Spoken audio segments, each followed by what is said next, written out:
Jelia, Jelia.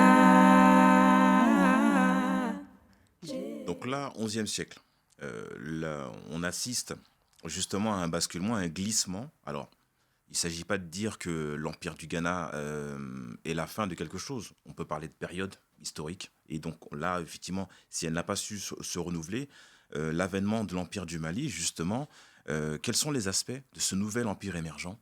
Quels sont ses grands fondateurs et qu'est-ce qu'il apporte de nouveau par rapport aux empires précédents, cet empire du Mali, justement? Comment il naît, en quelque sorte, il fait son ascension, cet empire-là? L'Empire du Mali, il est lié effectivement à la figure de Soundiata Keita, qui va lancer effectivement une lignée royale, une lignée d'empereurs, les Mansa, qui vont avoir, je dirais, chacun des trajectoires un peu différentes, avec chacun sa capitale ou son grand fait d'armes. En termes d'organisation sociale, on est là aussi sur un empire qui agrège autour de lui des royaumes, des chefferies, fondés sur la domination militaire et sur la diplomatie. Là aussi, c'est quelque chose qui est très important. On est vraiment dans de la diplomatie où il faut savoir comment on ménage ses adversaires, puisque l'une des particularités également de nos sociétés, c'est qu'elles ne tuent pas.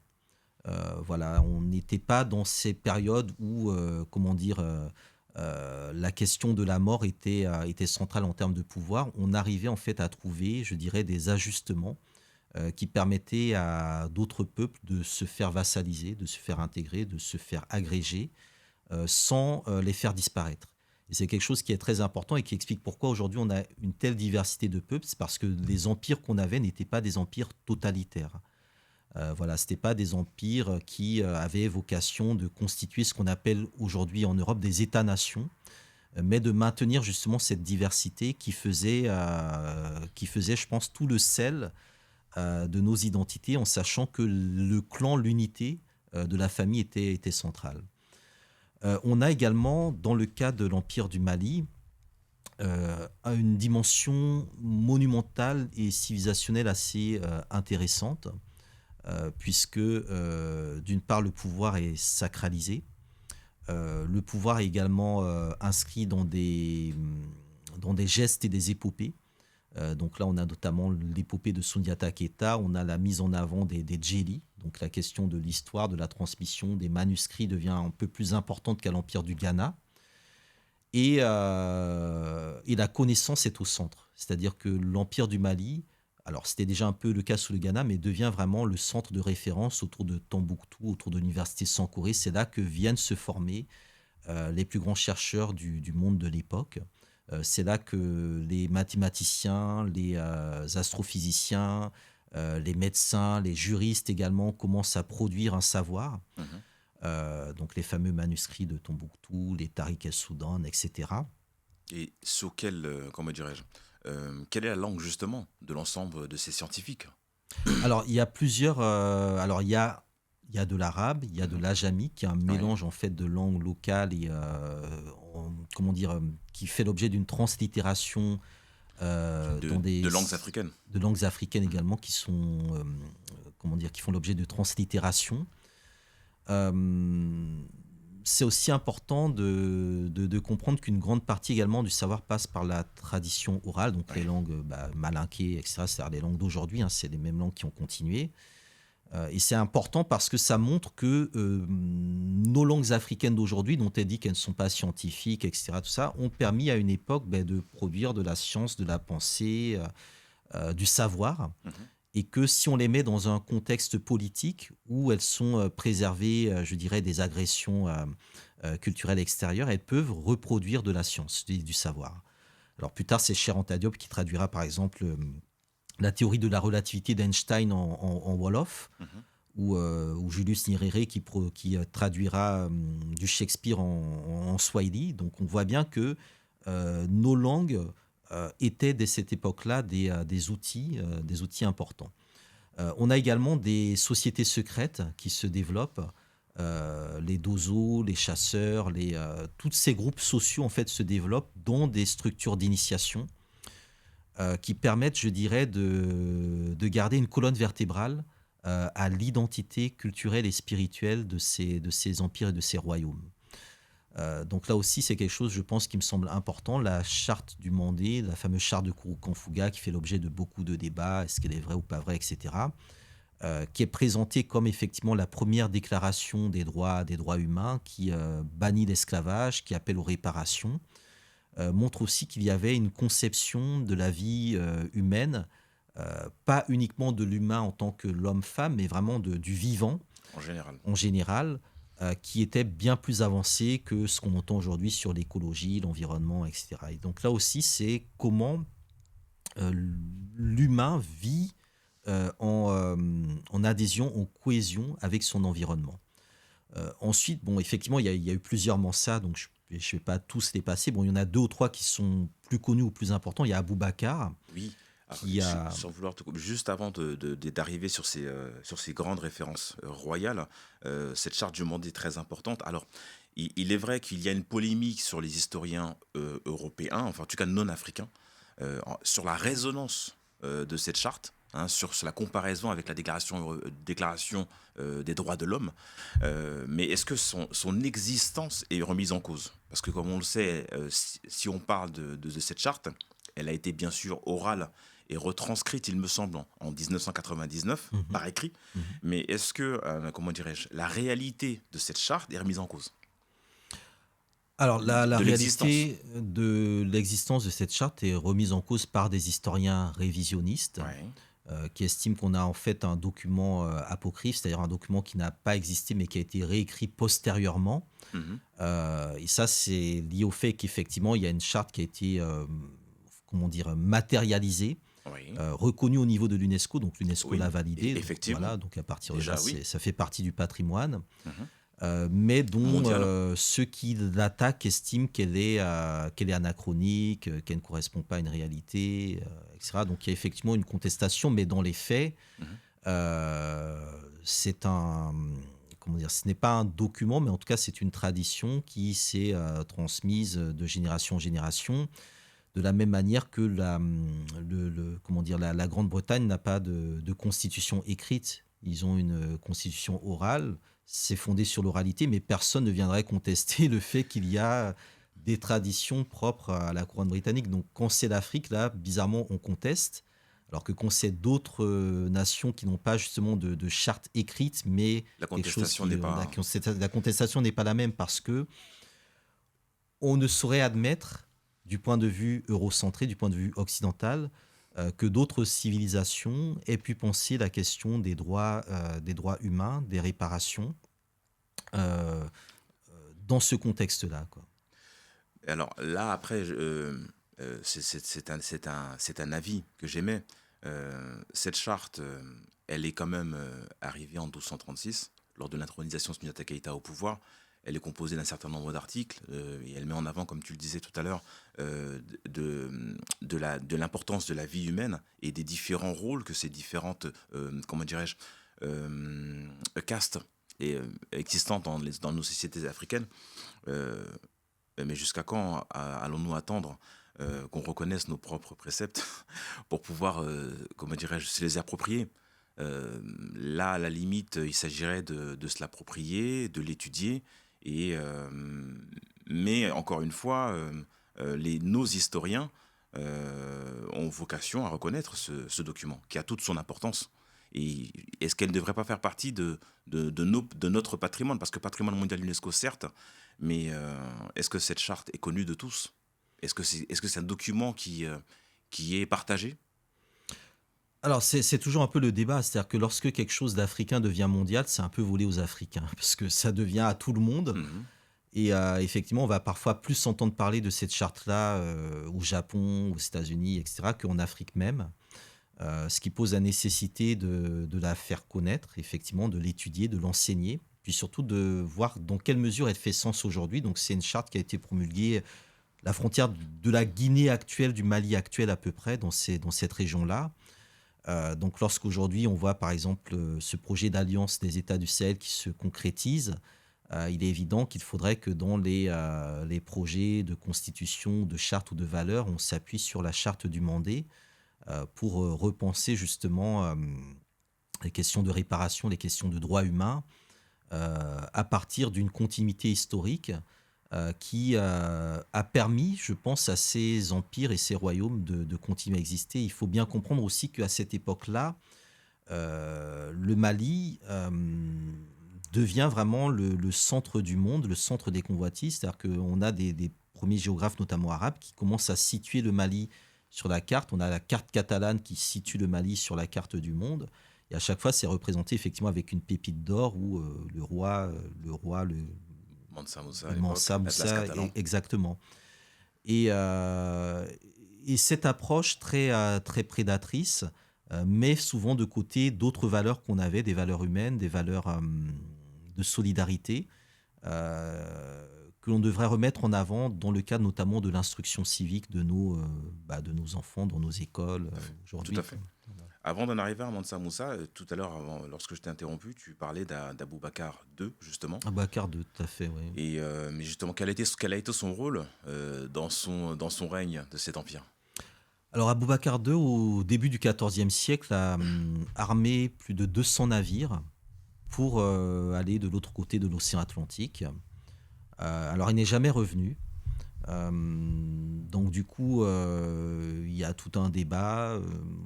On peut penser qu'il est atteint, enfin il a probablement atteint, c'est-à-dire que si 200 bateaux partent, il y en a forcément un qui arrive de l'autre côté, puisque Colomb est parti avec 3 bateaux, ils sont arrivés, donc 200 bateaux, il y en a forcément qui sont arrivés de l'autre côté. Donc ça montre là aussi que le récit de la découverte, entre guillemets, des Amériques par Christophe Colomb, par les Européens, ne tient pas, que évidemment d'autres peuples, d'autres civilisations y ont été avant.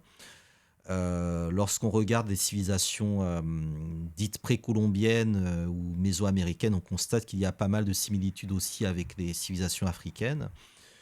Ça montre aussi qu'on avait des rois explorateurs, aventuriers, qui étaient prêts, je dirais, à s'ouvrir au monde. Et ça montre aussi un autre élément, c'est-à-dire qu'au début du XIVe siècle, l'Afrique n'est pas encore agressée par la mer. Et puisque l'Afrique va être entourée à partir de 1454, quand le pape Nicolas V lance la fameuse bulle, l'enjeu c'est de couper, d'encercler l'Afrique, donc de faire le tour de l'Afrique par la mer. Donc ce sont les Portugais qui partent les premiers. Et c'est par les littoraux que nos sociétés vont être définitivement agressées. Et à cette époque-là, le pouvoir était plutôt à l'intérieur des terres. Et donc, lorsque Aboubacar II se lance dans ce projet-là, il montre la capacité des Africains à s'approprier la mer. Parce qu'on est souvent vu comme des peuples, entre guillemets, non marins, on a peur de l'eau, terriens. on est nul en natation, etc. Alors qu'en réalité, non. On a maîtrisé la mer, on a des grands pêcheurs. On sait que dans les bateaux de Christophe Colomb, il y avait des marins africains qui connaissaient la route, des interprètes africains, donc ça veut dire quand même pas mal de choses sur notre capacité à être aussi des peuples de la mer. Et ça change aussi le mindset vis-à-vis du Mali, dont on ne cesse de dire, voilà, c'est enclavé, c'est le Sahel, c'est le désert, de se dire qu'il y a eu un Mansa qui a dompté l'océan Atlantique. Ça permet, je pense, de décomplexer pas mal de choses vis-à-vis de cette idée qu'on est des peuples enclavés, des peuples fermés, etc. Alors, Aboubacar II est le Mansa de l'époque. Le Mansa de l'époque. Lorsque lui prend la mer pour aller à la conquête ou à la découverte de l'océan Atlantique, qui reste au pouvoir? Alors, il y a une régence, mais le problème, c'est qu'il ne revient pas. Donc, après, il y a des conflits de succession. D'accord. Et c'est dans ces conflits de succession que le pouvoir va commencer à vaciller un petit peu. Puis après, il y aura Mansa Moussa qui, effectivement, va reprendre le contrôle. D'accord. Qui, lui, va réaliser une autre aventure, une autre expédition. Alors, heureuse ou malheureuse, c'est toujours la question, puisqu'il va effectivement faire le pèlerinage à la Mecque, passant par le Caire avec son immense caravane et ses tonnes d'or qui vont être dépensées le long du chemin et qui vont, attiser les convoitises, et qui vont surtout tracer un peu la route de comment on va jusqu'au cœur de ce pouvoir-là. C'est-à-dire que l'une des particularités, c'est que lorsque on vit, entre guillemets, dans la discrétion, on vit très bien. Mais dès qu'on veut un peu sortir, eh bien, on attire tout de suite des convoitises. Donc ça fait évidemment référence au Wakanda, hein, Black Panther. C'est-à-dire que est-ce qu'on reste caché, secret et très bien entre nous, ou est-ce qu'on dit qu'on a la technologie pour aller sauver le monde, etc. Et là, on s'attire tous les problèmes du monde sur nous. Donc c'est un peu ce dilemme-là qui se pose quelque part, en sachant que l'Afrique a tout pour nourrir le monde, pour guérir le monde, pour soigner le monde. Et que c'est là que tous les autres viennent se servir. Donc la question, c'est que fait-on finalement de nos richesses? Est-ce qu'on doit les sortir, les exposer et devenir ensuite des proies? Et dans le cas de Mansa Moussa, bon, il y a le récit effectivement qui le présente comme l'homme le plus riche de l'histoire de l'humanité. Bon, est-ce qu'il faut en être fier ou pas? Là aussi, c'est une autre problématique, parce que je pense que la richesse ne se mesure pas à l'or, elle se mesure à beaucoup d'autres choses, la sagesse, le courage, la bravoure, etc. Mais en tout cas, dans le récit qui limite l'Empire du Mali à l'Empire de l'or, Mansa Moussa va être le parfait alibi pour susciter d'autres convoitises et d'autres raids sur le Mali. Alors c'est intéressant, mais l'ensemble des personnages dont on parle jusqu'à maintenant, je veux dire, une étude complète serait nécessaire et serait suffisante à en ressortir de nombreux enseignements. Mais ce qui est certain, c'est que lorsque Mansa Moussa a fait ce voyage, c'est bien son effigie qui a été apposée sur l'Atlas catalan. Ça, on en est bien certain. Donc les convoitises, est-ce qu'elles ont été attirées suite à cela? Effectivement, si on met une effigie avec une boule d'or dans la main, évidemment, c'est toute l'Europe qui s'intéresse. C'est la carte au trésor. C'est la carte au trésor. Oui. C'est le but. Absolument, c'est la carte au trésor. En sachant que c'est-à-dire que cette richesse-là permettait aussi de payer des intellectuels, des artistes, etc. C'est-à-dire que la richesse était aussi liée à la production d'un savoir. Mais lorsque la richesse, c'est-à-dire l'or, est déconnectée du savoir, et que c'est juste utilisé pour payer du voyage, du pèlerinage, etc., là, effectivement, il y a un affaissement en termes, je dirais, de crédibilité de l'usage de cette richesse. On en revenait au savoir, et alors, l'université de Sankoré qui est à Tombouctou. Tombouctou, oui. Et il semblerait que effectivement Tombouctou, au même titre que le Caire, étaient des destinations, des lieux, des grands lieux scientifiques mondiaux à cette époque.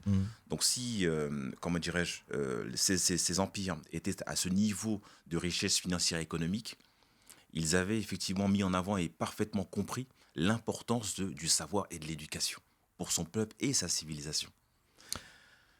Absolument. En fait, on est dans des sociétés qui étaient assez sophistiquées. Il y avait des élites, il y avait des lettrés, il y avait une circulation de savoir, il y avait des systèmes de caste, évidemment, qui faisaient que chacun était aussi dans son rôle. Les paysans, ont une vraie société qui fonctionnait, où le principe de la rémunération était fondé sur la solidarité, sur le champ commun, le foroba. Donc la communauté, le bien communautaire, et non pas sur l'appropriation privée et personnelle. Le foroba ? Le foroba, c'est un concept, je crois, à Bambara, il me semble, qui est un peu l'équivalent de ce qu'on appellerait la République, la res publica, la chose publique, c'est ça, le champ commun, où chacun en fait venait contribuer à la collectivité. Donc ça, c'est plus au niveau, on va dire, du peuple. Après, il y a des hiérarchies qui se font. Il y a un autre élément, c'est que cette richesse était le secret des sources des mines aurifères. C'est toujours ce qui a suscité les convoitises. Et donc là aussi, la question de l'or ne va cesser d'alimenter des fantasmes et va constituer plus pour les Européens que pour les Arabes, un enjeu, je pense, très important. Très important. Je pense que c'est important de souligner, ce sont vraiment les Européens qui, notamment au niveau de la Gold Coast, la Côte de l'Or, qui vont voir dans la question de l'or, l'actuel Ghana, un enjeu stratégique et c'est la même chose qu'ils verront quand ils arriveront dans ce qu'ils vont appeler les Amériques, c'est-à-dire qu'on a des sociétés qui avaient de l'or, de l'argent, mais qui n'y voyaient pas forcément la même valeur que les Européens leur donnaient.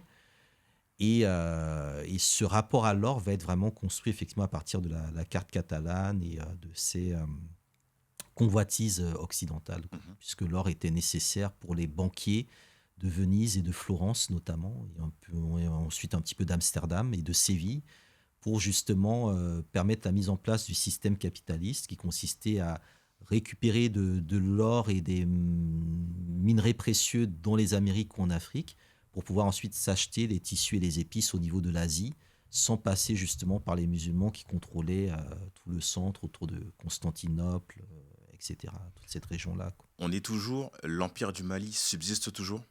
Jusqu'à quand et à quel moment est-ce qu'il perd de sa superbe? Autour du 14e, fin 14e, début 15e siècle, là, il commence à péricliter autour des filles comme Jatamari. Là, on est déjà un peu vers la fin. Ouais. Et là, ça va être à peu près le même système, c'est-à-dire qu'on a une implosion qui est aussi facilitée par